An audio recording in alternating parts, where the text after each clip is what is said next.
بالقرآن نور قلبي بالقرآن واغفر ذنبي واستر عيبي يا رحمن بالقرآن نور قلبي بالقرآن واغفر ذنبي واستر عيبي يا رحمن بالقرآن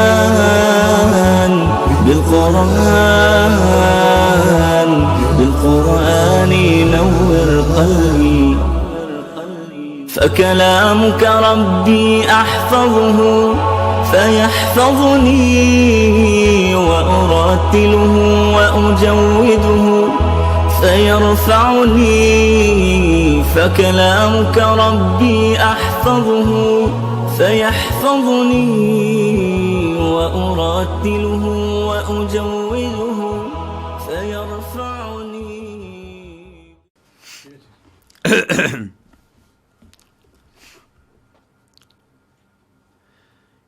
إن الحمد لله نحمده ونستعينه ونستغفره ونعوذ بالله من شرور أنفسنا ومن سيئات أعمالنا من يهده الله فلا مضل له ومن يضلل فلا هادي له وأشهد أن لا إله إلا الله وحده لا شريك له وأشهد أن محمدا عبده ورسوله. يا أيها الذين آمنوا اتقوا الله حق تقاته ولا تموتن إلا وأنتم مسلمون. يا أيها الناس اتقوا ربكم الذي خلقكم من نفس واحدة وخلق منها زوجها وبث منهما رجالا كثيرا ونساء واتقوا الله الذي تساءلون به والأرحام إن الله كان عليكم رقيبا. يا أيها الذين آمنوا اتقوا الله وقولوا قولا سديدا يصلح لكم أعمالكم ويغفر لكم ذنوبكم ومن يطع الله ورسوله فقد فاز فوزا عظيما. أما بعد فإن خير الحديث كتاب الله وخير الهدي هدي محمد صلى الله عليه وسلم وشر الأمور محدثاتها وكل محدثة بدعة وكل بدعة ضلالة وكل ضلالة في النار. قال تعالى إن الذين يكتمون ما أنزلنا من البينات والهدى من بعد ما بيناه للناس في الكتاب أولئك يلعنهم الله ويلعنهم اللاعنون. یہ سورہ بقرہ کی آیت نمبر 159. اس میں اللہ رب العزت ارشاد فرما رہے ہیں کہ بے شک وہ لوگ الذین یکتمون، بے شک وہ لوگ جو چھپاتے ہیں ما انزلنا من البینات والہدی، وہ واضح آیتیں اور ہدایت جسے ہم نے نازل کیا، من بعد ما بیناہ للناس فی الکتاب، بعد اس کے کہ ہم نے اسے واضح کر دیا لوگوں کے لیے کتابوں میں. اولئک یلعنہم اللہ ویلعنہم اللاعنون، یہی وہ لوگ ہیں جن پہ اللہ تعالیٰ لعنت کرتا ہے اور جن پہ لعنت کرنے والے لعنت کرتے ہیں. یہ اس آیت کا ترجمہ تھا. اب اس آیت کے الفاظ اور مفردات. ان کا معنی ہوتا ہے بے شک، یقیناً. الذین اسم موصول ہے، الذی کی جمع ہے وہ لوگ. یکتمون جو چھپاتے ہیں، فعل مضارع ہے، جمع کے لیے ہے، اس کا واحد ہوتا ہے یکتمو، وہ چھپاتا ہے. یکتمون وہ چھپاتے ہیں. ما یہ اسم موصول ہے الذی کے معنی میں جو. انزلنا ہم نے اتارا، ہم نے نازل کیا.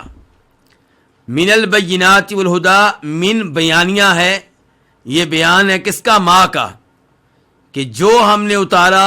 کیا ہم نے اتارا؟ البینات. البینات البینہ کی جمع ہے. کس کو کہتے ہیں؟ واضح چیز کو.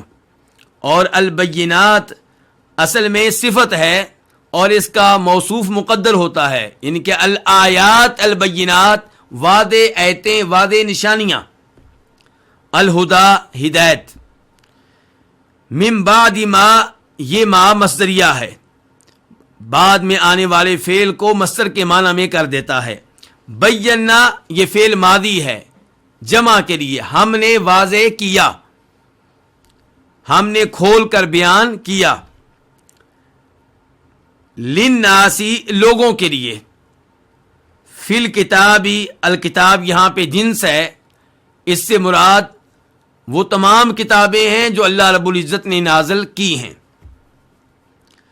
اولئک یہی وہ لوگ ہیں، یہ اس میں اشارہ ہے بعید کے لیے، تو جو لوگ اللہ کی نازل کردہ ہدایت کو چھپاتے ہیں وہ اتنے برے ہیں کہ اللہ نے ان کے لیے اس میں اشارہ استعمال کیا ہے بعید والا، جو دور کے لیے ہوتا ہے۔ تو اللہ تعالیٰ بیان کرنا چاہتے ہیں کہ یہ بہت برے لوگ ہیں۔ یلعنو فعل مضارع ہے واحد کے لیے، وہ لعنت کرتا ہے۔ وَيَلْعَنُهُمُ اللَّاعِنُونَ اللَّاعِنُونَ یہ لائن کی جمع ہے، لعنت کرنے والا۔ اب ہم اس آیت کی تفسیر کی طرف آتے ہیں۔ اللہ تعالیٰ اس آیت میں مذمت کر رہے ہیں ان لوگوں کی جو اللہ رب العزت کی طرف سے نازل کردہ آیتیں اور اللہ تعالیٰ کی طرف سے نازل کردہ ہدایت کو چھپاتے ہیں۔ تو اللہ کی وحی کو، اللہ کے دین کو چھپانا یہ کبیرہ گناہ ہے۔ ہمیں کیسے پتا چلا یہ کبیرہ گناہ ہے؟ اس لیے کہ اللہ تعالیٰ نے ان لوگوں پہ لعنت بھیجی ہے جو یہ کام کرتے ہیں، اور جس گناہ پہ اللہ رب العزت کی لعنت مرتب ہو وہ گناہ کون سا ہوا کرتا ہے؟ کبیرہ گناہ ہوا کرتا ہے۔ تو اللہ تعالیٰ کہتے ہیں بے شک وہ لوگ جو چھپاتے ہیں، تو اللہ کی طرف سے نازل کردہ علم کو، ہدایت کو چھپانا جرم ہے۔ کب؟ جب اسے بیان کرنے کی ضرورت ہو، بیان کرنے کی حاجت ہو۔ جب آپ سے کوئی سوال کر رہا ہے، آپ سے کوئی حدیث جاننا چاہ رہا ہے، آپ سے کوئی آیت، کسی آیت کا مفہوم جاننا چاہ رہا ہے، آپ چھپا لیں، یہ جرم ہے۔ یا کسی نے پوچھا نہیں ہے، سوال نہیں کیا ہے، لیکن صورتحال ایسی بن چکی ہے کہ وہاں پہ اس حدیث کا بیان کرنا ضروری ہے جسے بیان کرنے کی وہاں ضرورت پیش آ رہی ہے۔ تو اس موقع پہ جب آپ اس حدیث کو چھپائیں گے یا اس آیت کو چھپائیں گے جس کے بیان کرنے کی وہاں پہ ضرورت ہے، تو یہ کتمان ہوگا، اور یہ چھپانا جو ہے یہ جرم کہلائے گا، گناہ کہلائے گا۔ ایک آدمی وضو کے بغیر، تیمم کے بغیر نماز پڑھ رہا ہے، آپ کو پتا چل گیا۔ اب یہاں پہ اس نے آپ سے سوال نہیں کیا، لیکن یہاں پہ صورتحال ایسی بن چکی ہے کہ مسئلہ واضح کرنا ضروری ہے۔ آپ واضح نہیں کریں گے تو کیا ہوگا؟ کتمان ہوگا۔ آپ کے سامنے کوئی آدمی شرکیہ عمل کر رہا ہے، یا جو بات کر رہا ہے وہ شرکیہ ہے، اب اس نے آپ سے سوال نہیں کیا، لیکن صورتحال ایسی بن چکی ہے کہ یہاں پہ یہ بیان کرنا ضروری ہے کہ جو لفظ آپ نے بولا ہے یہ درست نہیں ہے، جو عمل آپ کر رہے ہیں یہ شرک ہے۔ تو یہاں پہ اگر آپ خاموش رہیں گے تو کیا ہو جائے گا؟ کتمان ہو جائے گا۔ اور علم چھپانا، شریعت چھپانا، صحیح احادیث چھپانا، قرآن کی آیات چھپانا یہ غلط ہے۔ اس ایسے بھی پتا چلا، اور نبی علیہ الصلوۃ والسلام کی احادیث سے بھی یہی کچھ معلوم ہوتا ہے۔ چنانچہ امام ترمذی رحمہ اللہ روایت کرتے ہیں نبی صلی اللہ علیہ وسلم سے کہ آپ نے ارشاد فرمایا، من سئل عن علم علم ثم کتم فلجم بلجام من نار۔ جس کے پاس کوئی علم تھا لیکن اس نے وہ علم چھپا لیا، حالانکہ اس علم کے بارے میں اس سے سوال ہوا ہے، اس سے پوچھا جا رہا ہے، پھر بھی اس نے چھپا لیا، تو اسے جہنم کی لگاموں میں سے ایک لگام پہنائی جائے گی۔ اس سے آپ اندازہ کر سکتے ہیں کہ یہ کتنا بڑا جرم ہے، کتنا بڑا گناہ ہے۔ تو اللہ تعالیٰ کہتے ہیں ان الذین یکتمون ما انزلنا من البینات والہدی، بے شک وہ لوگ جو چھپاتے ہیں، کس سے؟ لوگوں سے۔ کیا چھپاتے ہیں؟ ما انزلنا من البینات والہدی، وہ واضح آیتیں اور وہ ہدایت جو ہم نے نازل کی ہے۔ تو ہدایت کہاں سے آئی؟ اللہ کی وعدے ایتیں کہاں سے آئیں؟ اوپر سے آئیں. اللہ کہتے ہیں ہم نے اتاری ہیں. اس کا مطلب یہ ہے کہ اللہ رب العزت کہاں ہیں؟ اللہ تعالیٰ اوپر ہیں. یہاں اللہ تعالیٰ کے لیے یہاں سے علو ثابت ہوا. یہ ثابت ہوا کہ اللہ تعالیٰ اوپر ہیں. یہ عقیدہ غلط ہے کہ اللہ تعالیٰ ہر مخلوق کے اندر ہیں، ہر انسان کے اندر ہیں، ہر انسان کے دل میں ہیں. یہ عقیدہ درست نہیں ہے. صحیح عقیدہ کیا ہے؟ الرحمن علی العرش استویٰ، کہ رحمان عرش پہ مستوی ہے، عرش پہ بلند ہے. تو اللہ تعالیٰ ہر مخلوق سے اوپر ہیں، لیکن اوپر ہونے کے باوجود ہر مخلوق اللہ کی قدرت میں ہے، اللہ کے کنٹرول میں ہے. ہر ایک کی آواز کو اللہ سنتے ہیں، ہر ایک کی حرکت کو اللہ تعالیٰ دیکھ رہے ہیں. اور اللہ رب العزت کا ہدایت نازل کرنا اور اپنی وعدے ایتیں نازل کرنا اس بات پہ دلالت کرتا ہے کہ اللہ تعالیٰ اپنے بندوں پہ فضل و کرم کرنے والے ہیں. اللہ تعالیٰ اپنے بندوں کے بارے میں یہ چاہتے ہیں کہ وہ کہاں جائیں؟ جنت میں جائیں. اللہ تعالیٰ چاہتے ہیں، اللہ تعالیٰ کی رضا اس میں ہے، اللہ کی محبت اس میں ہے کہ اللہ کے بندے جہنم کی آگ سے بچ جائیں. اس بندوں کے لیے ہدایت نازل کرنے کا، اپنی وعدے ایتیں نازل کرنے کا اہتمام کیا. من بعد ما بیناہ للناس فی الکتاب، کہ یہ لوگ اللہ کی طرف سے نازل کردہ ہدایت چھپاتے ہیں بعد اس کے کہ ہم نے اس کو کیا کیا؟ لوگوں کے لیے واضح کیا کتابوں میں، آسمانی کتابوں میں. اس سے پتہ چلا کہ اللہ نے جو بھی کتاب نازل کی ہے اس کتاب میں اللہ نے دین واضح طور پہ بیان کیا ہے. اس میں کسی اور کی طرف سے بغیر کسی دلیل کے تعویل کی ضرورت نہیں ہے. اور اس میں رد ہے ان لوگوں کا جو اللہ رب العزت کے ناموں کی تعویل کرتے ہیں یا اللہ کی صفات کی تعویل کرتے ہیں. گویا کہ یہ لوگ کہنا چاہتے ہیں کہ اللہ نے اپنی صفات بیان کی ہیں لیکن اس میں کچھ ایسا رکھا ہے جس کی وجہ سے صورتحال واضح نہیں ہے، اور یہ تعویل کرنے والے جب تک اپنی تعویل پیش نہیں کریں گے تو دین واضح نہیں ہوگا، بیان نہیں ہوگا. جبکہ اللہ کہتے ہیں ہم نے اپنی کتابوں میں جو نازل کیا وہ واضح طور پہ بیان کیا ہے. تو اس لیے اللہ کے وہ نام جو قرآن و حدیث میں آئے ہیں، اللہ کی صفات جو قرآن و حدیث میں آئی ہیں، انہیں بغیر کسی تعویل کے مانا جائے. ہاں اگر کسی جگہ تعویل کی دلیل خود قرآن و حدیث سے مل جائے تو وہاں پہ مان لیا جائے گا، اور ایسا نہیں ہوتا. عام طور پہ جتنی بھی تعویلیں ہوتی ہیں وہ بغیر دلیل کی ہوتی ہیں. تو من بعد ما بیناہ للناس، یہاں لوگوں سے مراد کون سے لوگ ہیں؟ عام لوگ، کیونکہ اللہ رب العزت نے جو بھی ہدایت نازل کی ہے وہ سب لوگوں کے لیے نازل کی ہے. اللہ تعالیٰ فرماتے ہیں وَأَمَّا ثَمُودُ فَهَدَيْنَاهُمْ فَاسْتَحَبُّوا الْعَمَىٰ عَلَى الْهُدَىٰ، قوم سمود ہم نے ان کو ہدایت دی. کون سی ہدایت؟ ہدایت ارشاد. اللہ تعالیٰ نے جو شریعت نازل کی، جو کتابیں نازل کی، وہ سب لوگوں کے لیے تھیں.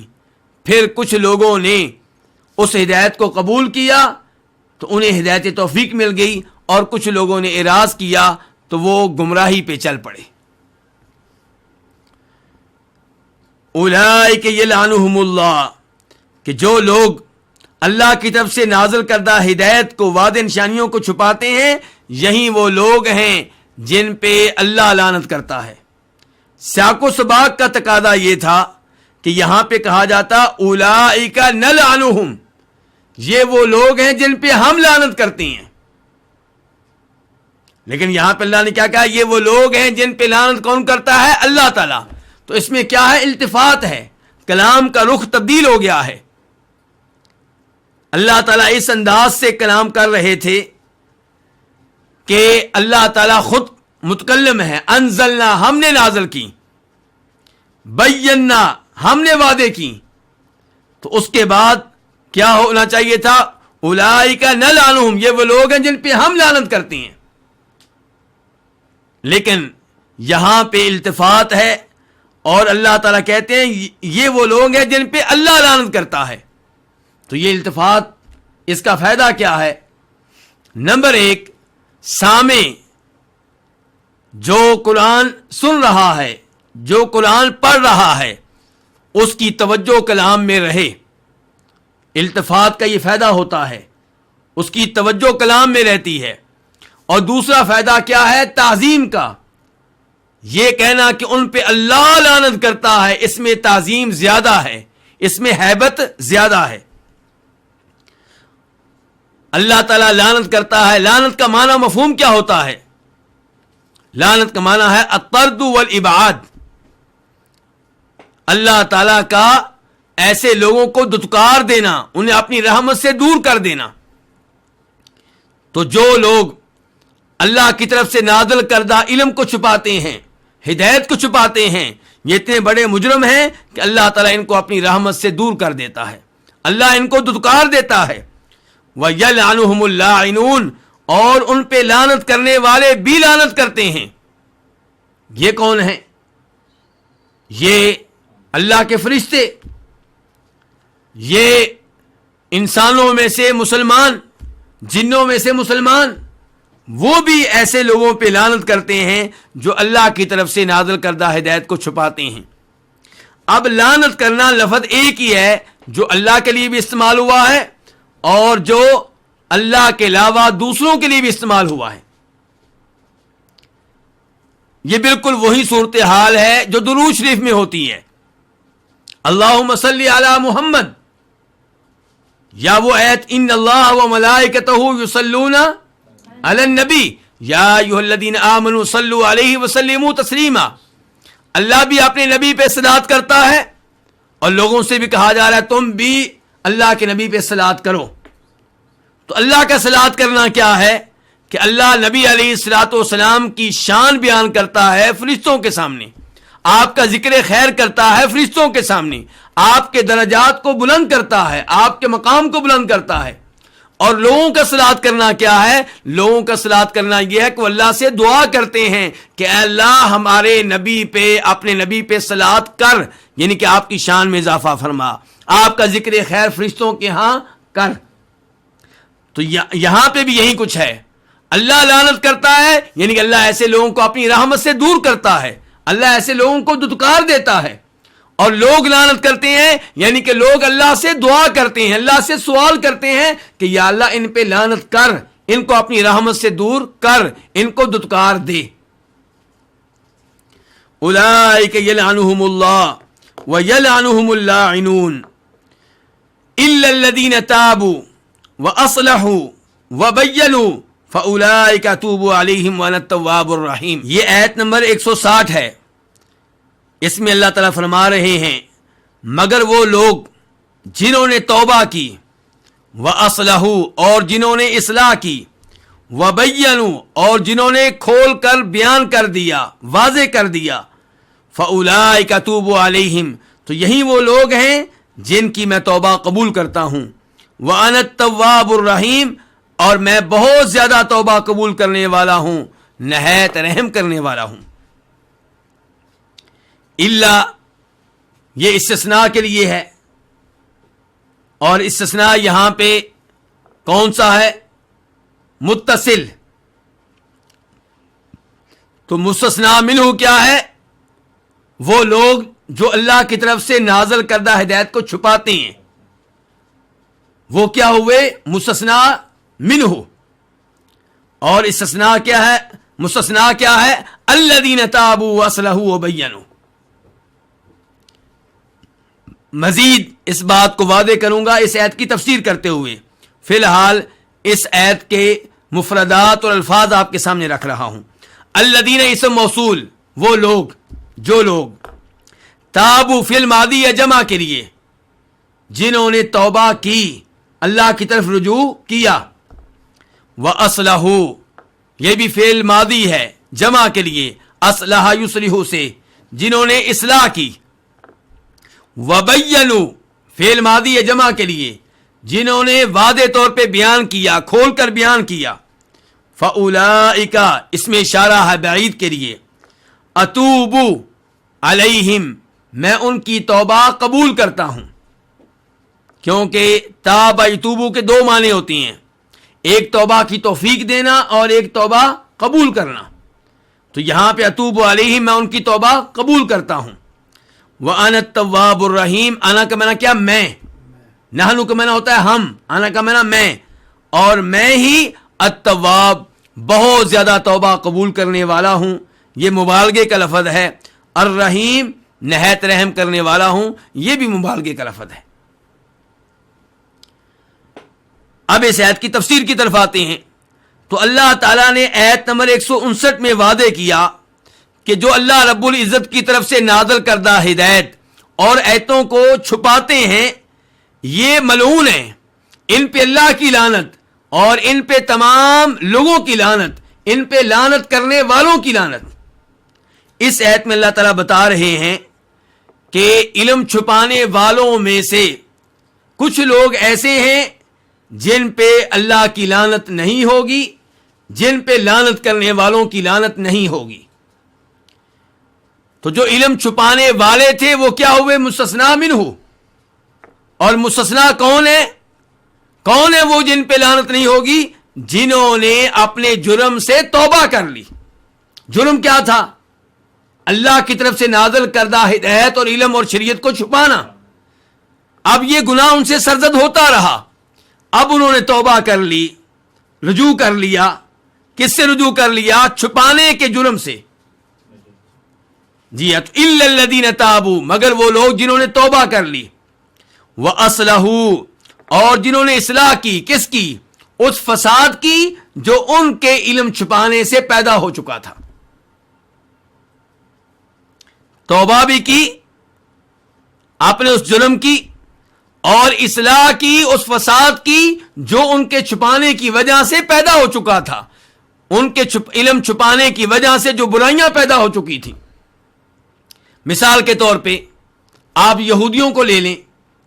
انہوں نے تورات کی وہ آیات چھپائیں جن آیات میں نبی علیہ الصلوۃ والسلام کے اوصاف بیان ہوئے تھے، جن آیات میں آپ کے بارے میں بشارتیں دی گئی تھیں، جن آیات میں آپ کی علامتیں اور نشانیاں بیان کی گئی تھیں. اب ان کے چھپانے کی وجہ سے بہت سے یہودیوں نے نبی علیہ الصلوۃ والسلام کی مخالفت کی، آپ کو نبی ماننے سے انکار کر دیا. اب اگر کوئی یہودی اپنے اس چھپانے کے جرم سے توبہ کرتا ہے تو اس کو چاہیے کہ اپنے جرم سے پیدا ہونے والے فساد کی اصلاح کرے. جو لوگ گمراہ ہوئے ہیں ان کو بتائے کہ میں یہ غلطی کرتا رہا، اب میں واضح کر رہا ہوں کہ تورات میں نبی علیہ الصلوۃ والسلام کے بارے میں بشارتیں موجود ہیں، آپ کو نبی مان لو، آپ اللہ کے سچے نبی ہیں. آپ میں جو نشانیاں پائی جاتی ہیں یہ وہی ہیں جو تورات میں آخری نبی کے بارے میں بیان کی گئی ہیں. تو الا الذین تابوا واصلحوا وبینوا. اور اب آئندہ کیا کریں؟ علم کو بیان کریں، شریعت کو بیان کریں، اللہ کی آیتوں کو بیان کریں، نبی علیہ الصلوۃ والسلام کی احادیث بیان کریں. فَأُولَٰئِكَ أَتُوبُ عَلَيْهِمْ، تو یہی وہ لوگ ہیں جن کی توبہ میں قبول کرتا ہوں. اتوبو فعل مضارع ہے واحد متکلم کے لیے. اللہ تعالیٰ کہہ رہے ہیں یہ وہ لوگ ہیں جن کی میں توبہ قبول کرتا ہوں. اولئک اس میں اشارہ استعمال ہوا ہے ان کے لیے، اس میں اشارہ بعید والا. کیونکہ یہ لوگ عظیم ہو گئے جب انہوں نے توبہ کر لی اور ان کے چھپانے کی وجہ سے جو فساد پیدا ہوا تھا اس کی اصلاح کر لی اور اب حق کھول کر بیان کرنا شروع کر دیا. اب یہ عظیم ہو گئے. تو فرمایا فاولئک، یہی وہ لوگ ہیں اتوب علیہم جن کی میں توبہ قبول کرتا ہوں. اب یہاں پہ یہ ذکر کر دینا مناسب ہوگا کہ توبہ کی شرائط کیا ہیں. توبہ کی پہلی شرط یہ ہے کہ آپ توبہ کریں اللہ کو راضی کرنے کے لیے، آپ توبہ کریں جنت میں جانے کے لیے، آپ توبہ کریں اللہ کے عذاب سے بچنے کے لیے، اللہ کے غضب سے بچنے کے لیے، جہنم کی آگ سے محفوظ رہنے کے لیے، لوگوں کو راضی کرنے کے لیے نہیں. تو وہ توبہ جو اللہ رب العزت کے ہاں قبولیت کا درجہ حاصل کرتی ہے اس کی پہلی شرط یہ ہے کہ توبہ کس لیے ہو؟ اللہ تعالیٰ کے لیے، یعنی کہ توبہ میں اخلاص ہو۔ دوسرے نمبر پہ آپ کو اپنے جرم پہ پشیمانی اور ندامت ہو۔ کئی لوگ ایک طرف توبہ و استغفار کر رہے ہوتے ہیں، دوسری طرف اپنے اس جرم پہ فخر کر رہے ہوتے ہیں جو ماضی میں کرتے رہے۔ مثال کے طور پہ میں نے اتنے لوگ قتل کیے ہیں، اور یہ جملہ وہ فخریہ طور پہ بول رہے ہوتے ہیں، یہ جملہ وہ فخریہ طور پہ کہہ رہے ہوتے ہیں، اور پھر قتل کی توبہ بھی کر رہے ہوتے ہیں۔ اس کا مطلب یہ ہے کہ ان کو اپنے جرم پہ پشیمانی اور ندامت نہیں ہے۔ تو توبہ کی پہلی شرط کیا؟ اخلاص، اور دوسرے نمبر پہ یہ کہ اپنے جرم پہ آپ کو ندامت ہو اور پشیمانی ہو۔ تیسرے نمبر پہ اس کو فوری طور پہ آپ ترک کر دیں۔ کچھ لوگ شراب بیچتے رہے، سودی ملازمت کرتے رہے، اب توبہ کر رہے ہیں، جبکہ سودی ملازمت جاری و ساری ہے، جبکہ شراب کی دکان اب بھی کھول رکھی ہے، تو توبہ کس بات کی؟ تو توبہ کی تیسری شرط کیا ہے کہ وہ گناہ فوری طور پہ ترک کر دیں۔ اور چوتھے نمبر پہ یہ اللہ سے پختہ وعدہ اور یہ پختہ عزم کہ آئندہ میں اس گناہ کے قریب نہیں جاؤں گا۔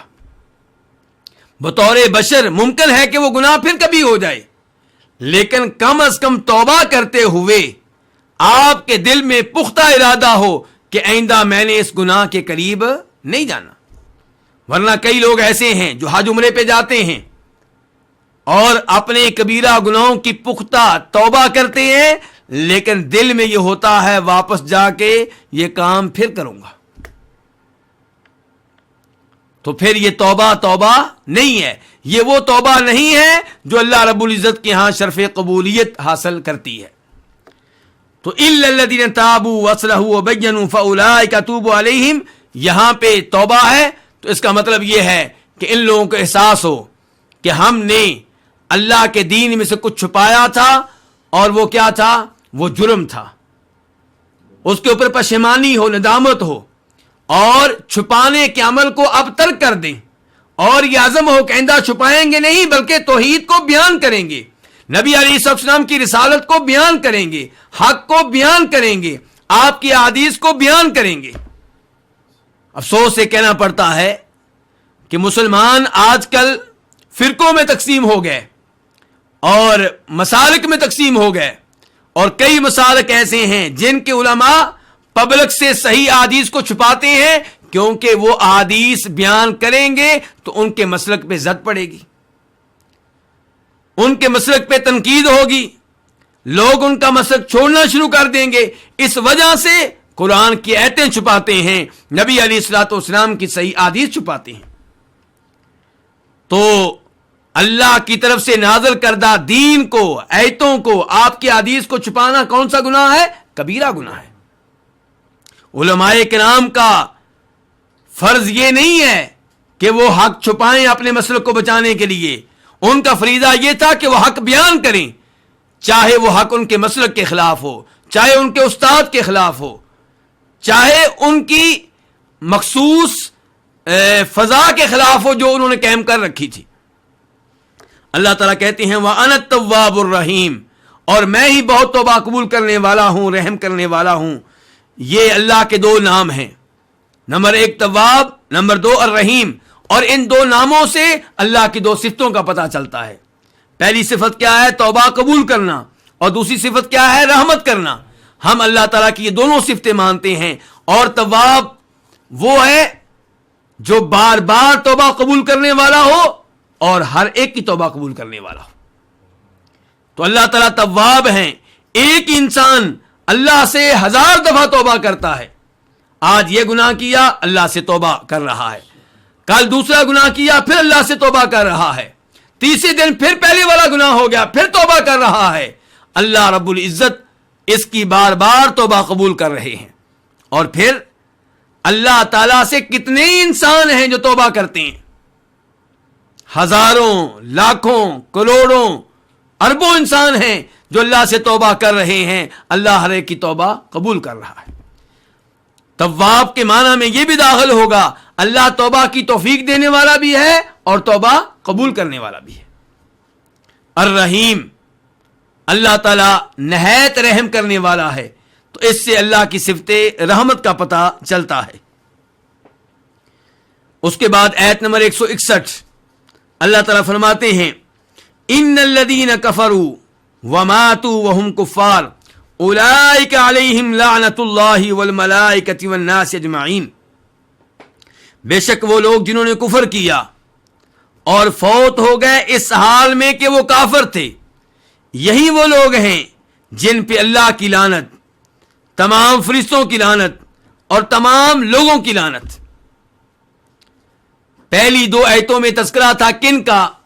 ان لوگوں کا جو اللہ رب العزت کی طرف سے نازل کردہ ہدایت میں سے کسی چیز کو چھپاتے ہیں، اللہ رب العزت کی طرف سے نازل کردہ آیتوں میں سے کسی آیت کو چھپاتے ہیں۔ اب تذکرہ ہو رہا ہے ان لوگوں کا جو کافر ہیں، اور فرمایا کفر کی حالت میں فوت ہو جاتے ہیں، ان کے بارے میں یہ آیت نمبر 161 اور آیت نمبر 162 ہے۔ اس آیت کے الفاظ اور مفردات کی طرف آتے ہیں۔ ان کا معنی کیا ہے؟ بے شک، یقیناً، الذین اسم موصول، بے شک وہ لوگ کافروا جنہوں نے کفر کیا، فعل ماضی جمع کے لیے، وماتوا اور فوت ہو گئے، یہ بھی فعل ماضی ہے جمع کے لیے۔ فوت کیسے ہوئے؟ وہم کفار، اس حال میں کہ وہ کافر تھے، کفر پہ ہی انہیں موت آئی۔ یہ واو حالیہ ہے، ہم کفار مبتدا خبر، یہ جملہ کیا حال ہے؟ تو ہم کا معنی کیا؟ وہ کفار، کافر کی جمع ہے۔ اولئک علیہم لعنت اللہ، یہی وہ لوگ ہیں جن پہ اللہ کی لعنت ہے، والملائکہ، فرشتوں کی لعنت ہے، والناسی، لوگوں کی، اجمعین، سب کی۔ تو یہاں پہ اللہ رب العزت کافر کا حکم بیان کر رہے ہیں کہ جو مرتے دم تک کافر رہے ان پہ اللہ کی لعنت نازل ہوتی ہے، اور ان پہ فرشتوں کی بھی لعنت ہے، اور ان پہ تمام لوگوں کی لعنت ہے۔ اب یہاں پہ سوال پیدا ہوگا کہ کافر پہ لعنت کرنا جائز ہے یا نہیں، مسلمان پہ لعنت کرنا جائز ہے یا نہیں؟ تو مسلمان پہ لعنت کرنا جائز نہیں ہے۔ جہاں تک تعلق ہے کافر کا، تو کافروں پہ عمومی طور پہ لعنت کرنا جائز ہے کہ تمام کافروں پہ اللہ کی لعنت ہو، اور اس کافر کا نام لے کر لعنت کرنا جائز ہے جس کے بارے میں ہمیں یقین ہے کہ وہ حالت کفر پہ فوت ہوا، جیسا کہ ابو لہب ہے۔ لیکن وہ کافر جس کے بارے میں ہمیں یقین نہیں ہے کہ وہ حالت کفر پہ فوت ہوا، اس کا نام لے کے اس پہ لعنت کرنا جائز نہیں ہے۔ اور جو کافر زندہ ہے اس پہ بھی اس کا نام لے کر اس کی تعیین کر کے لعنت کرنا جائز نہیں ہے۔ ہو سکتا ہے اللہ تعالیٰ نے اس کے نصیب میں ہدایت لکھی ہو۔ مثال کے طور پہ ابو جہل کا بیٹا اکرمہ مسلمان ہو گیا تھا، اب اس پہ نام لے کے لعنت کرنا اگر جائز ہوتا تو یہ لعنت اس کو نقصان دیتی۔ تو اس لیے کافر جب تک زندہ ہے نام لے کر متعین کر کے اس پہ لعنت کرنا جائز نہیں ہے۔ البتہ کافروں پہ عمومی لعنت جائز ہے، اور اس کافر پہ لعنت کرنا جائز ہے جو حالت کفر پہ فوت ہوا ہے، اور ہمیں یقین ہے کہ وہ حالت کفر پہ فوت ہوا ہے۔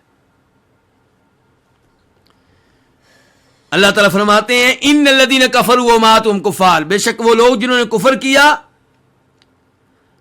اور فوت ہو گئے اس حال میں کہ وہ کافر تھے۔ کفر اللہ تعالیٰ کے ساتھ، یا اللہ کے رسولوں کے ساتھ، یا آسمانی کتابوں کے ساتھ، یا اللہ کے فرشتوں کے ساتھ، یا روز آخرت کے منکر تھے، یا تقدیر کے منکر تھے، ان میں سے کسی ایک عقیدے کا منکر کیا ہے؟ کافر ہے۔ تو بے شک وہ لوگ جنہوں نے کفر کیا اور فوت ہوئے اس حال میں کہ وہ کافر تھے، تو یہی وہ لوگ ہیں جن پہ اللہ کی لعنت اور تمام فرشتوں کی لعنت اور تمام لوگوں کی لعنت ہے۔ اس کے بعد آیت نمبر 162 خالدین فیہا، یہ ہمیشہ ہمیشہ اس میں رہیں گے۔ خالدین فیہا یہ ہمیشہ ہمیشہ اس میں رہیں گے. کس میں؟ اس لعنت میں. لا یخفف عنہم العذاب ان سے عذاب ہلکا نہیں کیا جائے گا. ولا ہم ینظرون اور نہ ہی انہیں کوئی مہلت دی جائے گی. خالدین خالد کی جمع ہمیشہ اس میں رہیں گے. یہ خالدین حال ہے کس سے؟ علیہم کی ضمیر ہم سے، کہ ان پہ اللہ کی لعنت، فرشتوں کی لعنت، تمام لوگوں کی لعنت. خالدین فیہا اس حال میں کہ وہ اس لعنت میں ہمیشہ ہمیشہ رہیں گے. یہ لعنت ان پہ ہمیشہ ہمیشہ برستی رہے گی کیونکہ کفر پہ فوت ہوئے ہیں. تو خالدین فیہا ہا ضمیر کی طرف جاری لعنت کی طرف، کہ وہ اس لعنت میں ہمیشہ ہمیشہ رہیں گے. جب لعنت ان پہ ہمیشہ ہمیشہ رہے گی تو اس کا مطلب یہ ہے کہ وہ جہنم میں ہمیشہ ہمیشہ رہیں گے، اللہ کے عذاب میں ہمیشہ ہمیشہ رہیں گے. لا یخفف عنہم العذاب ان سے عذاب ہلکا نہیں کیا جائے گا. یخفف فعل مضارع ہے، مجہول کے لیے ہے. ہلکا نہیں کیا جائے گا، لا جو ہے وہ نفی کے لیے ہے. عنہم ان سے، کن سے؟ جو حالت کفر پہ فوت ہوئے. کیا ہلکا نہیں کیا جائے گا؟ العذاب عذاب. ولا ہم ینظرون اور نہ انہیں مہلت دی جائے گی. ینظرون فعل مضارع ہے، جمع کے لیے ہے اور مجہول کے لیے ہے. انذرا ینذرو سے انہیں مہلت نہیں دی جائے گی. تو اس ایسے پتہ چلا کہ جو حالت کفر پہ فوت ہوا اس پہ اللہ کی لعنت ہے ہمیشہ ہمیشہ کے لیے، اس پہ لوگوں کی لعنت ہے ہمیشہ ہمیشہ کے لیے، اس پہ فرشتوں کی لعنت ہے ہمیشہ ہمیشہ کے لیے، اور ایسے لوگوں سے کبھی بھی عذاب ہلکا نہیں کیا جائے گا. اللہ تعالیٰ فرماتے ہیں سورہ مؤمن میں، وقال الذین فی النار لخزنۃ جہنم ادعوا ربکم یخفف عنا یوما من العذاب، کہ وہ لوگ جو جہنم میں ہوں گے وہ جہنم کے خازن فرشتوں سے کہیں گے، جہنم کے دربان فرشتوں سے کہیں گے اپنے رب سے دعا کرو کہ یخفف عنا یوما من العذاب، وہ ہم سے صرف ایک دن عذاب ہلکا کر دے، ایک دن عذاب ہلکا کر دے. قالوا اولم تک تأتیکم رسلکم بالبینات قالوا بلا قالوا فادعوا وما دعاء الکافرین الا فی ضلال. یہ فرشتے کہیں گے کیا تمہارے پاس تمہارے رب کی طرف سے رسول اور نبی نہیں آئے تھے؟ کیا تم تک اللہ کا پیغام نہیں پہنچا تھا؟ کیا تم تک اللہ کی شریعت نہیں پہنچی تھی؟ کہیں گے بالکل پہنچی تھی. فرشتے کہیں گے پھر خود ہی تم دعا کر لو، ہم تمہارے لیے کوئی شفاعت نہیں کریں گے. اور اللہ تعالی نے فرمایا وما دعاء الکافرین الا فی ضلال، اگر اس دن اور اس موقع پہ کافر اللہ سے دعا کریں گے تو دعا کرنے کا کوئی فائدہ نہیں ہوگا، وہاں پہ اللہ کو پکارنے کا فائدہ نہیں ہوگا. یعنی کہ اگر اللہ سے رابطہ کرنا ہے تو دنیا میں کریں، دنیا میں اللہ کی شریعت پہ چلیں، دنیا میں اللہ کے نبیوں پہ ایمان لائیں، دنیا میں اللہ کی طرف سے دیے گئے عقائد کو قبول کریں. تو لا یخفف عنہم العذاب ان سے عذاب ہلکا نہیں کیا جائے گا. اس سے پتا چلا کسی کافر سے کبھی بھی عذاب میں کوئی تخفیف نہیں کی جائے گی. البتہ یہ بات صحیح احادیث سے ثابت ہے کہ نبی علیہ الصلوۃ والسلام کے چچا ابو طالب چونکہ نبی علیہ الصلوۃ والسلام کا ساتھ دیتے رہے، آپ کا دفاع کرتے رہے، آپ کی حمایت کرتے رہے، اس لیے ان کے عذاب میں کمی کی جائے گی. اس کے علاوہ جتنے بھی کافر ہیں ان کے عذاب میں کوئی کمی نہیں ہوگی. ولا ہم ینظرون اور نہ ہی انہیں کوئی مہلت دی جائے گی. مرتے ہی اللہ کے عذاب کا شکار بن جاتے ہیں، مرتے ہی اللہ کا عذاب شروع ہو جاتا ہے اور اس میں کوئی مہلت نہیں دی جائے گی. آیت نمبر 163 اللہ تعالیٰ فرماتے ہیں وَإِلَٰهُكُمْ إِلَٰهٌ وَاحِدٌ لَا إِلَٰهَ إِلَّا هُوَ الرَّحْمَٰنُ الرَّحِيمُ، اور تمہارا معبود ایک ہی معبود ہے، نہیں ہے کوئی معبود مگر وہی، الرحمن وہ بہت رحمت کرنے والا ہے، الرحیم نہایت مہربان ہے.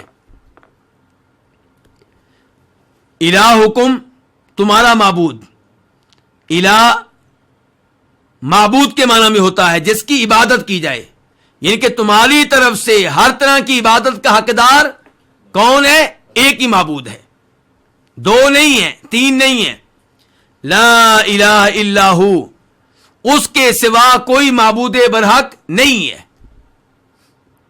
الرحمن یہ مبالغے کا لفظ ہے، وہ بہت زیادہ رحمت کرنے والا ہے۔ الرحیم بھی مبالغے کا لفظ ہے، وہ نہایت مہربان ہے۔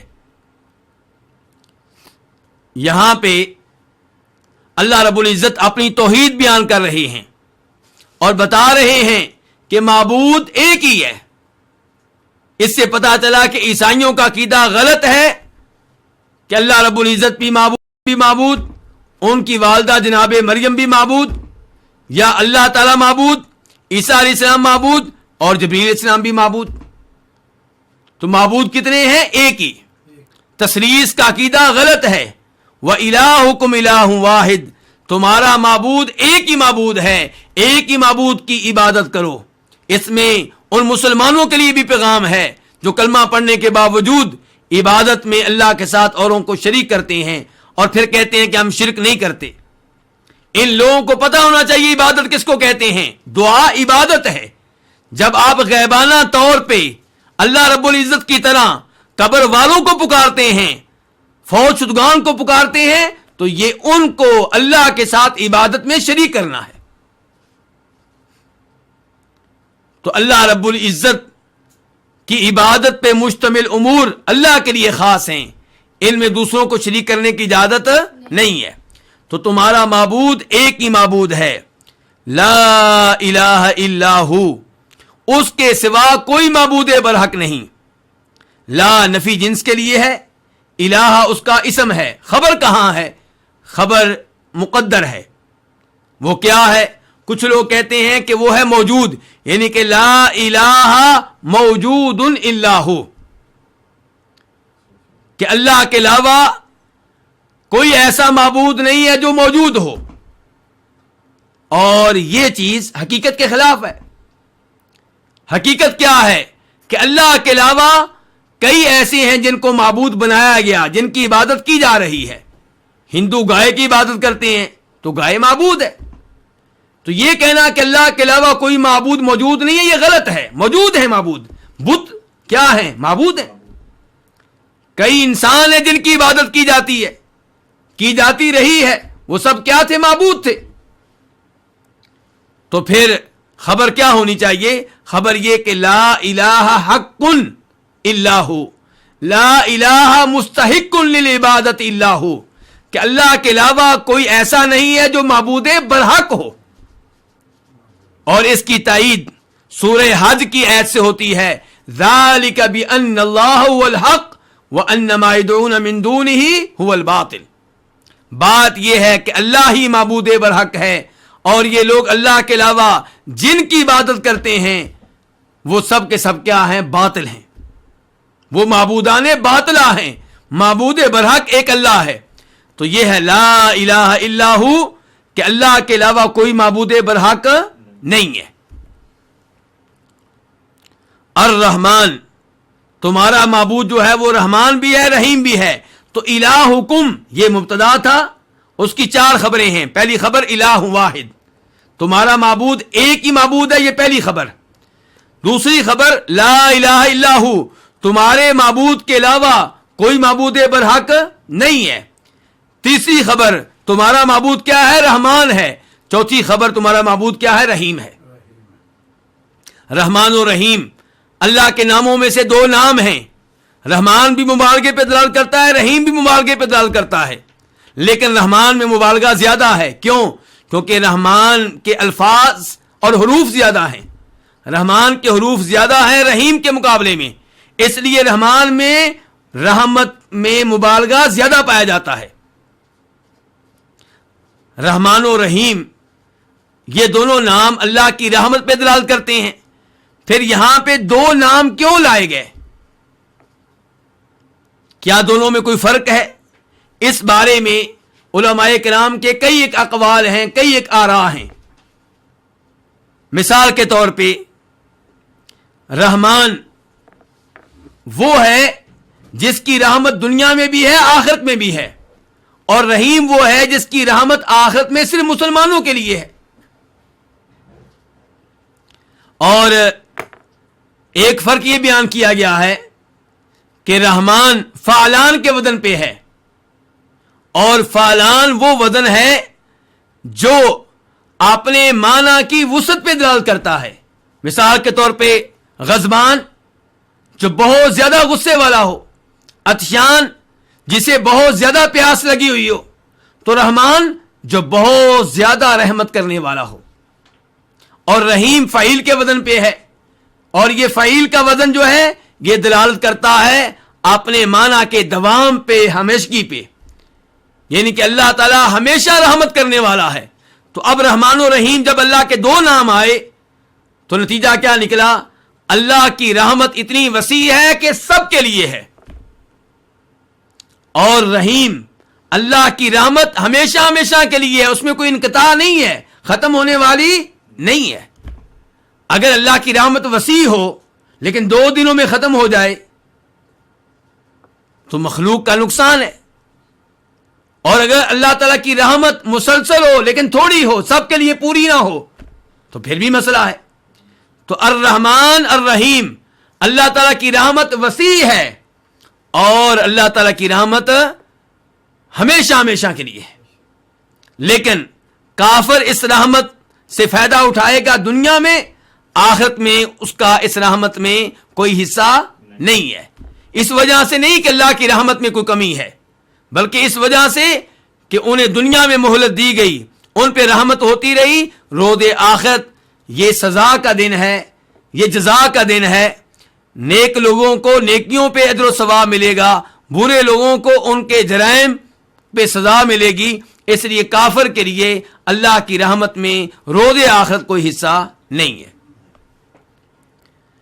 اس کے بعد آیت نمبر 164 اللہ تعالیٰ فرماتے ہیں ان فی خلق السماوات والارض واختلاف اللیل والنہار والفلک التي تجری فی البحر بما ينفع الناس وما انزل اللہ من السماء من ماء فاحیا به الارض بعد موتها وبث فيها من كل دابة وتصريف الرياح والسحاب المسخر بين السماء والارض لآیات لقوم یعقلون. بے شک آسمان و زمین کے پیدا کرنے میں اور رات اور دن کے بدلنے میں اور ان کشتیوں میں جو سمندر میں ان چیزوں کے کو لے کر چلتی ہیں جو لوگوں کو فائدہ دیتی ہیں، اور اس چیز میں اور اس پانی میں جو اللہ نے اوپر سے اتارا ہے، پھر اس کے ساتھ زمین کو اس کے خشک ہو جانے کے بعد، بنجر ہو جانے کے بعد زندہ کیا، اور اس میں ہر طرح کے جانور پھیلا دیے، اور ہواؤں کے پھیرنے میں اور ان بادلوں میں جو آسمان و زمین کے مابین مسخر ہیں، یقیناً نشانیاں ہیں ایسے لوگوں کے لیے جو عقل رکھتے ہوں. انا کا معنی کیا ہوتا ہے؟ بے شک. اور انا کو اسم کی بھی ضرورت ہوتی ہے، خبر کی بھی. تو یہاں پہ انا کا اسم جان لیں، انا کی خبر جان لیں تاکہ یہ ایسمنی آسان ہو جائے. تو انا کا اسم کیا ہے؟ لآیات. انا کا اسم انا کے بعد خبر سے پہلے آیا کرتا ہے، لیکن کبھی کبھی خبر پہلے آتی ہے، اسم بعد میں. تو یہاں پہ اسم بعد میں آیا ہے کہ لآیات، کہ بے شک کئی نشانیاں ہیں. کئی کیا ہیں؟ کئی نشانیاں ہیں. کس چیز میں نشانیاں ہیں؟ یہ خبر ہے فی خلق السماوات والارض، آسمان و زمین کے پیدا کرنے میں. السماوات سما ان کی جمع ہے، اور الارض یہ جمع نہیں ہے، لیکن یہاں اس کا الجنس کے لیے ہے، اس سے مراد تمام زمینیں ہیں. واختلاف اللیل والنہار، رات اور دن کے مختلف ہونے میں، بدلنے میں. اختلاف مصدر ہے اختلاف یختلف سے. والفلک التی تجری فی البحر بما ينفع الناس، الفلک یہ لفظ واحد کے لیے بھی استعمال ہوتا ہے، جمع کے لیے بھی. فلک کا معنی کشتی بھی ہوتا ہے، فلک کا معنی کشتیاں بھی ہوتا ہے، واحد کے لیے بھی استعمال ہوتا ہے، جمع کے لیے بھی. اور یہاں استعمال ہوا جمع کے لیے، میں کیسے پتا چلا؟ اللتی سے، اللتی تجری فی البحر بما ينفع الناس. اللتی اسم موصول ہے مؤنث کے لیے، مذکر کے لیے کیا ہوتا ہے؟ الذی، جو، اور مؤنث کے لیے ہوتا ہے اللتی، جو. تجری، چلتی ہیں، یہ فعل مضارع ہے، مؤنث کے لیے ہے، یعنی کہ وہ کشتیاں چلتی ہیں. فی البحری، کہاں چلتی ہیں؟ سمندر میں. بما، یہ با مصاحبت کے لیے ہے، وہ کشتیاں کیا لے کر چلتی ہیں؟ وہ چیزیں لے کر چلتی ہیں جو لوگوں کو فائدہ دیتی ہیں. ما اسم موصول ہے، ینفع فعل مضارع ہے واحد کے لیے. الناس اس کا معنی کیا ہوتا ہے؟ لوگ. وما انزل اللہ من السماء من ماء، اور جو پانی اللہ نے اوپر سے اتارا. ما اسم موصول ہے جو، انزلہ اتارا فعل ماضی. من السماء اس سے مراد کیا ہے؟ اوپر سے، کیونکہ پانی کہاں سے آتا ہے؟ کیا آسمانوں سے آتا ہے؟ نہیں، آسمانوں سے نیچے جو بادل ہوتے ہیں ان سے آتا ہے. السماء کا لفظی معنی کیا ہوتا ہے؟ بلندی. تو بادل کہاں ہوتے ہیں؟ بلندی پہ ہوتے ہیں، اوپر ہوتے ہیں. تو السماء سے مراد پھر کیا ہے؟ بلندی، اوپر سے. مما، یہ من کیا ہے؟ بیانیہ. یہ بیان ہے کس کا؟ ما انزل اللہ کے ما کا، جو اللہ نے اوپر سے اتارا. وہ کیا اتارا اللہ نے؟ پانی. فاحیا، تو اس نے زندہ کیا، فعل ماضی ہے واحد کے لیے، اس نے زندہ کیا. بھی، اس کے ساتھ، کس کے ساتھ؟ پانی کے ساتھ. کس کو زندہ کیا؟ الارض، زمین کو. بعد موتہا، اس کے مردہ ہو جانے کے بعد، یعنی کہ زمین کے خشک ہو جانے کے بعد، بنجر ہو جانے کے بعد اللہ نے پانی کے ذریعے زمین کو زندہ کیا. وبثا فعل ماضی ہے واحد کے لیے، پھیلا دیے. فیہا، اس میں، کس میں؟ اس زمین میں. من کل دابہ، ہر قسم کے جانور. وتصریف الریاح، اور ہواؤں کے پھیرنے میں. تصریف مصدر ہے، صرف یصرف، پھیرنا. الریاح، ری کی جمع ہوائیں. والسحاب، سحاب کس کو کہتے ہیں؟ بادل کو. المسخر، جو مسخر ہیں. بین السماء والارض، آسمانوں اور زمین کے مابین. بادل کیا آسمان کے ساتھ متصل ہیں؟ نہیں. کیا بادل زمین کے ساتھ متصل ہیں؟ نہیں. بادل کہاں؟ آسمانوں و زمین کے مابین مسخر ہیں. تو اس سے یہ بھی پتا چلا کہ بینا سے یہ لازم نہیں آتا کہ جو چیز کسی چیز کے مابین ہے وہ اس سے متصل ہے، جڑی ہوئی ہے. اللہ نے کہا ہے یہ بادل آسمان و زمین کے درمیان ہیں. بین کا معنی کیا ہوتا ہے؟ درمیان. تو اس سے یہ لازم نہیں آتا کہ بادل آسمان کے ساتھ متصل ہوں یا زمین کے ساتھ جڑے ہوئے ہوں، بلکہ آسمان و زمین کے مابین ہیں اتصال کے بغیر. یہاں سے آپ کو عقیدے کی ایک بات سمجھانا چاہتا ہوں. صحیح مسلم کی حدیث ہے، نبی علیہ الصلوۃ والسلام ارشاد فرماتے ہیں کہ لوگوں کے دل اللہ کی انگلیوں میں سے 2 انگلیوں کے درمیان ہیں. وہاں پہ بھی لفظ کیا ہے؟ بین. اب ہمارا اس حدیث پہ ایمان ہے کہ اللہ رب العزت کی انگلیوں کے مابین اللہ کے بندوں کے دل ہیں، انسانوں کے دل ہیں. لیکن کئی لوگ اس حدیث کی تعویل کرتے ہیں. وہ کہتے ہیں یہ کیسے ممکن ہے کہ تمام لوگوں کے دل اللہ کی 2 انگلیوں کے درمیان ہوں؟ اس کا مطلب یہ ہے کہ اللہ کی انگلیاں لوگوں کے دلوں کے ساتھ جڑی ہوئی ہیں، متصل ہیں، ساتھ لگی ہوئی ہیں، اور یہ اللہ کی شان کے خلاف ہے. اللہ تو سب سے اوپر ہے، اللہ مخلوق کے ساتھ متصل نہیں ہے. تو ہمارا جواب کیا ہے کہ تمہاری تعویل کی کوئی ضرورت نہیں ہے. تم خود ایک غلط معنی پیدا کرتے ہو، پھر اس کی وجہ سے حدیث اور قرآن کی آیتوں کی تعویل کرتے ہو.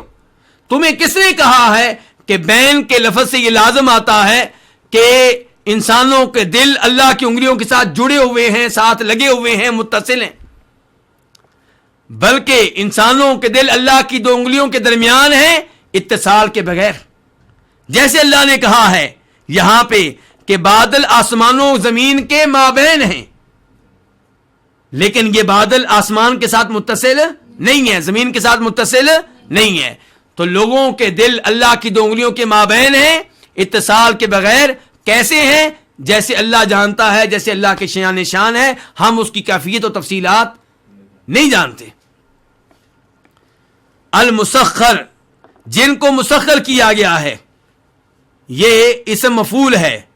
بادل جس کو مسخر کیا گیا ہے. لآیات، آیت ان کی جمع ہے، نشانیاں. لقوم یعقلون، ایسی قوم کے لیے، یعقلون جو عقل کرتے ہوں، جو سمجھنے والے ہوں. اب اس آیت کی تفسیر کی طرف آتے ہیں. اللہ رب العزت نے آیت نمبر 163 میں اپنی توحید بیان کی تھی. اللہ نے وعدے کیا تھا میں ایک ہی معبود برحق ہوں.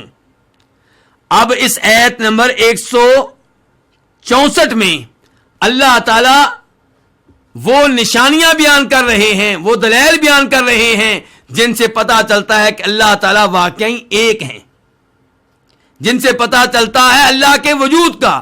ان نشانیوں سے علم ہوتا ہے اللہ کے وجود کا. ان نشانیوں سے پتا چلتا ہے کہ اللہ تعالیٰ ایک ہیں اور اللہ کا کوئی بھی شریک نہیں ہے. چنانچہ اللہ فرماتے ہیں آسمانوں زمین کے پیدا کرنے میں اللہ کے وجود پہ نشانی ہے. اللہ کے ایک ہونے پہ کیا ہے؟ نشانی ہے. اور اس میں کوئی شک و شبہ نہیں. آسمان اللہ کی بہت بڑی نشانی ہے. الذی خلق سبع سماوات طباقا ما تری فی خلق الرحمن من تفاوت. اللہ نے 7 آسمان پیدا کیے، تہ بتہ، اوپر نیچے. اللہ تعالیٰ کہتے ہیں آپ کو رحمان کی اس مخلوق میں کوئی کمی بیشی نظر نہیں آئے گی، کوئی عیب نظر نہیں آئے گا. اپنی نگاہ دوڑاؤ، بار بار دوڑاؤ، بار بار دیکھو، تمہیں کوئی شگاف، کوئی دراڑ، کوئی سوراخ نظر نہیں آئے گا، کوئی عیب نظر نہیں آئے گا. تو یہ اللہ کی عظمت پہ دلالت کرنے والی، اللہ کی قدرت پہ دلالت کرنے والی بہت بڑی نشانی ہے. اور پھر آپ دیکھیں ستونوں کے بغیر قائم و دائم ہے. زمین کی طرف آ جائیں، یہ بھی اللہ کی قدرت پہ دلالت کرنے والی، اللہ کی وحدانیت پہ دلالت کرنے والی بہت بڑی نشانی ہے. یہ زمین اللہ نے بچھا دی ہے اور حرکت نہیں کرتی. اگر یہ حرکت کرنے والی ہو تو انسان اس پہ ٹھہر نہ سکے. اور پھر اللہ نے اس کو لوہے کی طرح سخت نہیں بنایا، اسی لیے انسان اس کو کھوتا ہے، ہل چلاتا ہے، بلڈنگیں قائم کرتا ہے، گھر قائم کرتا ہے، ہوٹل قائم کرتا ہے. اگر لوہے کی طرح سخت ہو تو انسان یہ سب کچھ نہ کر سکے. اور یہ اتنی نرم بھی نہیں ہے کہ انسان اس کے اندر دھنس جائے، انسان کا گھر اس میں دھنس جائے، انسان کی بنائی ہوئی بلڈنگ اس میں دھنس جائے. یہ میں چند پوائنٹ بتا رہا ہوں، ورنہ آسمانوں میں اور زمین میں اللہ کی وحدانیت پہ دلالت کرنے والی کئی نشانیاں ہیں. پھر آپ رات اور دن کے آنے جانے کو لے لیں، مختلف ہو جانے کو لے لیں. کبھی رات بڑا، کبھی دن، کبھی رات بڑی، کبھی دن بڑا، کبھی دن چھوٹا اور رات بڑی. تولج اللیل فی النہار وتولج النہار فی اللیل. اے اللہ تو رات کو دن میں داخل کرتا ہے، دن کو رات میں داخل کرتا ہے. قل ارأیتم ان جعل اللہ علیکم اللیل سرمدا الی یوم القیامہ من الہ غیر اللہ یأتیکم بضیاء. اگر اللہ تعالی قیامت تک کے لیے رات کر دے، کون ہے جو روشنی لے کر آئے؟ اور اس کے بعد کی آیت میں فرمایا اگر اللہ تعالی قیامت تک کے لیے کیا بنا دے؟ دن بنا دے، تو کون رات لے کر آئے گا جس میں تمہیں سکون ملتا ہے؟ تو رات اور دن میں اللہ کی قدرت کی کئی نشانیاں ہیں. اور ایسے ہی آپ دیکھ لیں کشتیاں جو سمندر میں چل رہی ہیں، سمندر میں ان کا چلنا اور خالی نہیں چل رہی. بما ينفع الناس، وہ چیزیں لے کے جو لوگوں کو نفع دیتی ہیں. تجارت کا سامان کشتی میں ہوتا ہے، کشتیاں بھری ہوئی ہوتی ہیں، اپنا بھی وزن، سامان کا بھی وزن، اور چل رہی ہیں کس پہ؟ پانی پہ. یہ اللہ کی قدرت کی نشانی ہے، یہ اللہ تعالیٰ کے ایک ہونے کی نشانی ہے. اگر 2 رب ہوں تو یہ نظام کامیابی سے نہ چل سکے. ایک رب کشتی کو چلائے، دوسرا اس کو ڈبو دے. اور یہی صورتحال رات دن کی ہو، اور یہی صورتحال آسمانوں کی ہو. ایک رب آسمان کو قائم رکھنا چاہے، دوسرا اس کو گرا دے. لیکن آسمان و زمین کا یہ نظام جو ایک تسلسل سے چل رہا ہے، رات اور دن کا یہ نظام جو تسلسل سے چل رہا ہے، یہ اس بات کی دلیل ہے کہ رب ایک ہے اور وہی معبود برحق ہے۔ وما انزل اللہ من السماء من ماء، ایسے ہی وہ پانی جو اللہ تعالیٰ اوپر سے نازل کرتے ہیں، اس پانی کے ذریعے اللہ تعالیٰ بنجر زمین کو سرسبز و شاداب کر دیتے ہیں، فصلیں اگتی ہیں، پودے اگتے ہیں، کس سے؟ مٹی سے۔ مٹی کو پھاڑ کر باہر نکلتے ہیں، کمزور سا پودا مٹی کو پھاڑتا ہے۔ یہ کون ہے؟ یہ اللہ ہے۔ وَبَثَّ فِيهَا مِن كُلِّ دَابَّةٍ، اور ایسی اللہ تعالیٰ نے زمین میں ہر طرح کے جانور پھیلا دیے ہیں۔ ان جانوروں پہ غور کرو، ایک ایک جانور اس بات پہ دلیل ہے کہ اللہ رب العزت ایک ہے اور اللہ تعالیٰ ہر چیز پہ قادر ہے۔ کشتیوں کا جہان، معذرت کے ساتھ ہاتھیوں کا جہان، شیروں کا جہان، کتوں کا جہان، بندروں کا جہان، گائیوں کا جہان، بکریوں کا جہان، اونٹوں کا جہان، ایک ایک جانور ایک جہان کی حیثیت رکھتا ہے، اور ہر جانور میں اللہ کی عظمت اور قدرت کی کئی نشانیاں ہیں، کئی دلائل ہیں۔ وہ تصریف الریاح، ہواؤں کو پھیرنا کبھی شمال کی طرف کبھی جنوب کی طرف، یہ کون ہے؟ یہ اللہ تعالیٰ ہے۔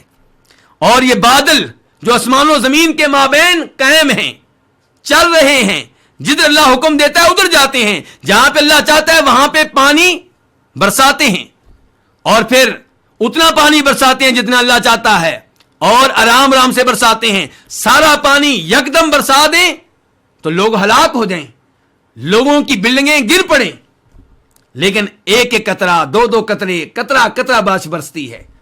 یہ اللہ تعالیٰ کی رحمت ہے۔ تو یہ تمام چیزیں جو ہیں لآیات، یہ نشانیاں ہیں اللہ کی وحدانیت کی، لیکن سب لوگ ایمان نہیں لاتے۔ کیوں؟ کیونکہ نشانیاں ان لوگوں کے لیے یعقلون، جو اپنی عقل کو استعمال کریں، جو سمجھنے والے ہوں، جو شعور رکھتے ہوں۔ اللہ رب العزت سے دعا ہے کہ اللہ رب العزت ہمیں قرآن حکیم کو صحیح معنوں میں سمجھنے کی توفیق بخشے۔ آخر میں اس آیت کا ترجمہ دوبارہ کر دوں کہ بے شک آسمان و زمین کے پیدا کرنے میں، رات اور دن کے بدلنے میں، اور ان کشتیوں میں جو سمندر میں وہ چیزیں لے کر چلتی ہیں جو لوگوں کو فائدہ دیتی ہیں، اور اس پانی میں جو اللہ نے اوپر سے اتارا اور اس کے ساتھ زمین کو اس کے مردہ ہو جانے کے بعد زندہ کیا، اور اس میں ہر طرح کے جانور پھیلا دیے، اور ہواؤں کے پھیرنے میں، اور اس بادل میں جو آسمان و زمین کے مابین مسخر ہے، لآیات، البتہ کئی نشانیاں ہیں، لقوم، ان لوگوں کے لیے، یعقلون، جو عقل سے کام لیتے ہوں، جو سمجھتے ہوں۔ اللہ رب العزت ہمیں اپنی عظمت پہ دلالت کرنے والی یہ نشانیاں سمجھنے کی توفیق دے، اپنا قرآن سمجھنے کی توفیق دے۔ وآخر دعوانا ان الحمد للہ رب العالمین۔